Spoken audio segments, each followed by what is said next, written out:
East Timor's President Amadi Nobel Peace Prize Laureate Dr.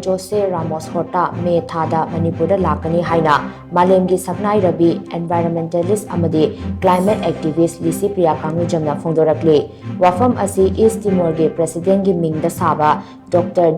Ramos Horta International Peace Center Amadi East Timor Information Center Sangabagi Thoram Amada mahakna phongdokhibani.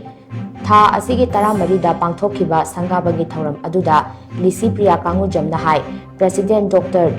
Ramos Horta na Manipur gi Puwarida state asida lakpa ahanba malemgi luchingba oigadoribani. Mahak February thada lakkani haina taurambani adubu Manipur gi hojik oiriba fibam asina maram oiriga lakliba May thada laknaba firep lawkhibani. Mahak ki khongchat asina Manipur miyamda tangdu leitabagi paujel ama pibaga loinana anauba safu ama piba ngamgani. Ngasi sangariba center asi official oina lakliba May thada amuk miyamda Sinabagi achauba thoram ama East Timor gi President Dr.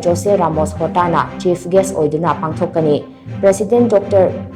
Ramos Horta na Manipur lakwa asida miyamna mahakna lakadaba lambi airport tagi khongjom fawba harau tayamna okpada saruk yabiyu haina Licypriya na appeal tawrakli.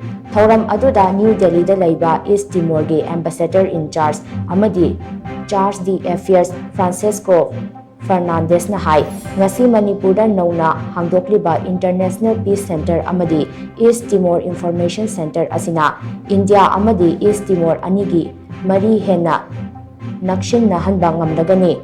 Center asina North East region gi miyamda hena khudong chaba piragani.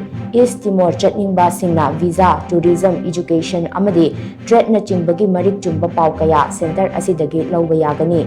May thada lakadauriba President Ramos Horta bo Manipur miyamna harau tayamna opiyo haina mahakna makha taki.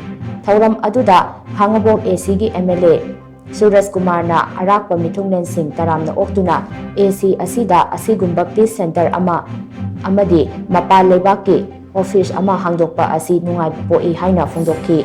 Thoram aduda New Delhi da laiba East Timor Embassy gi official sing shaknairabi social activist Bhupal Pidikiti amadi atai shaknairaba miyoi kaya su saruk yakhi. Panba yabadi Khongjom War Memorial gi mayoknabada laiba Samaram Khulda leiriba center asida meeting hall mari East Timor gi freedom struggle amadi laibak asigi president gi punsi warida yumfam oiba gallery ani president room ama amadi bilateral room ama yauri.